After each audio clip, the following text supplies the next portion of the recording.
आज हम क्या जा रहे हैं, 14 नवंबर को रिजल्ट आएगा, सरकार बनेगी, 20 दिनों के अंदर कानून बनाया जाएगा।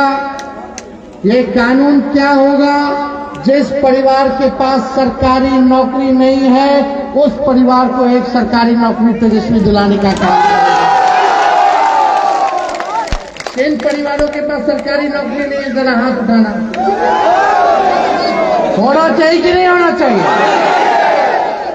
और ये बेईमान सरकार, नकलची सरकार, तेजस्वी ने बोला पेंशन बढ़ाएंगे 1500, तो हड़बड़ा करके इलेक्शन को देखते हुए 1100 किया।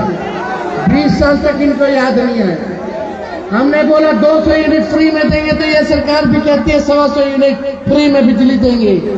हम माई बहन मान योजना लाए, हमने बोला कि 2500 रुपया, चाहे कोई गरीब बहन हो, घर में कितनी भी गरीब बहनें हो, माताएं हो, सबके खाते में महीना 2500 रुपया तेजस्वी डालेगा।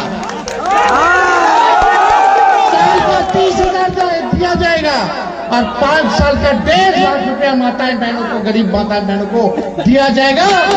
गरीबी है, महंगाई, इससे लड़ने के लिए ये उधार नहीं होगा।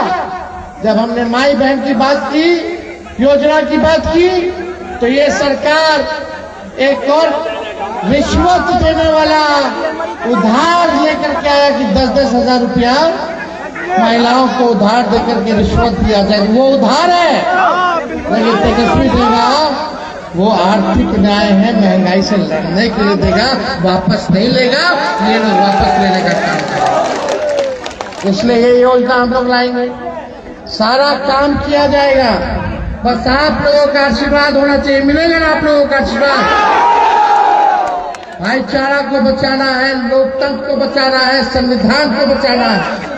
तेजस्वी आपका भाई, आपका बेटा खड़ा है, लेकिन भाई शहनवाज को जिताना है।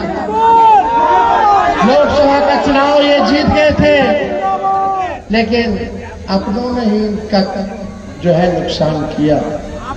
वो एक व्यक्ति विशेष के बारे में लोग सोच सकते हैं, अपना भला, तेरा भला, पूरे कौम का भला, पूरे बिहार का भला जरा सोचो किसमें है, ये सोचना बड़ी बात है।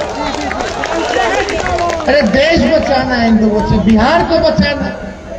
ये सांप्रदायिक शक्तियां नीतीश जी को तो हाईजैक कर ली। नीतीश जी की ये स्थिति कर दी कि पैर छूना पड़ रहा है नरेंद्र मोदी जी की। अमित शाह ने क्लियर कर दिया है कि चुनाव के बाद विधायक लोग तय करेंगे कि कौन मुख्यमंत्री होगा। यानी अभी भी एनडीए का मुख्यमंत्री का चेहरा उन्होंने नीतीश कुमार जी को घोषित नहीं किया है। समझ जाइए, भाजपा आएगी तो क्या माहौल बनाने का काम करेगी, लेकिन तेजस्वी तो लड़ता रहेगा अंतिम सांस तक, आपकी हिफाजत करेगा, आपके साथ खड़ा रहेगा। लेकिन ये एक अच्छा मौका है इनको सबक सिखाने का। ये मौका आपस में बट करके आप लोग चूकिएगा मत। 5-4 सीटें और लोकसभा में हम लोगों को आ गई होती तो शायद नरेंद्र मोदी जी की खटिया खड़ी हो गई। तो चाचा जी धोखा दे दिए सही टाइम, वरना लालू जी ने तो पूरी तैयारी कर ली थी नीतीश कुमार जी को वापस लेके मुख्यमंत्री बना करके नरेंद्र मोदी को गद्दी से बेदखल करने का।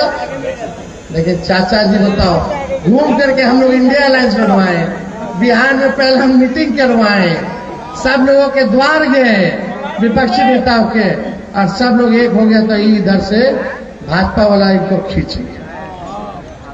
आज हम लोग होते तो शायद नरेंद्र मोदी देश के प्रधानमंत्री नहीं, तो हम लोगों ने तो कुर्बानियां दी। सबसे बड़ी पार्टी होने के बाद भी उनको बनाया, किसके लिए?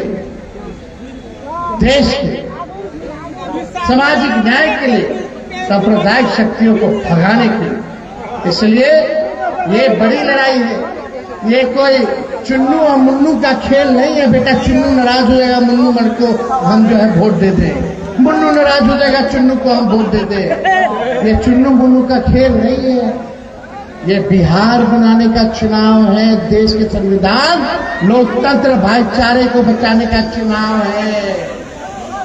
बड़ा सोचना होगा। उलझ करके यही पंचायत में विधानसभा में रह जाओगे, आपस ही में लड़ोगे तो उनसे कौन लड़ेगा।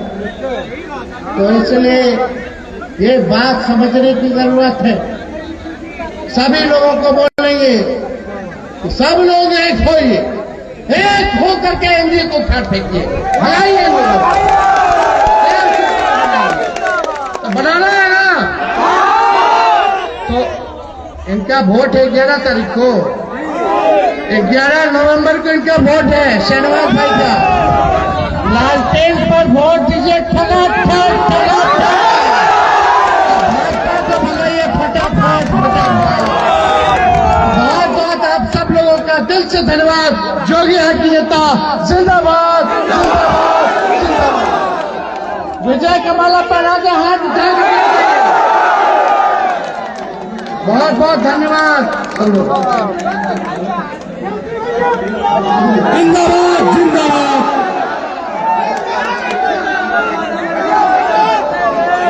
सिरसा से वीआईपी प्रत्याशी जो है इनको आप लोग वोट देकर के जिताने का काम करें। नाव छाप है इनका।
अमर रहे जिंदाबाद जिंदाबाद। जिंदाबाद जिंदाबाद जिंदाबाद जिंदाबाद जिंदाबाद जिंदाबाद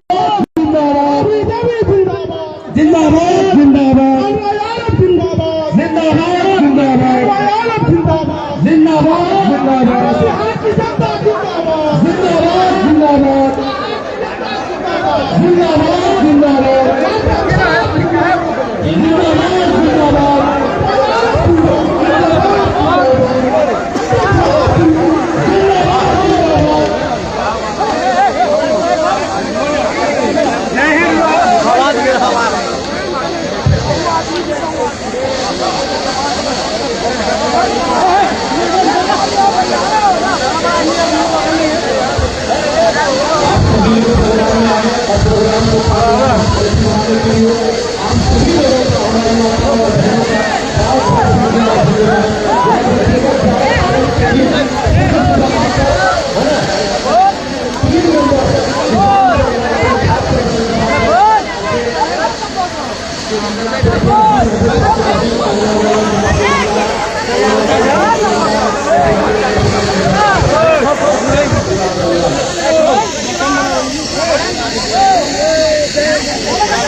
Ah,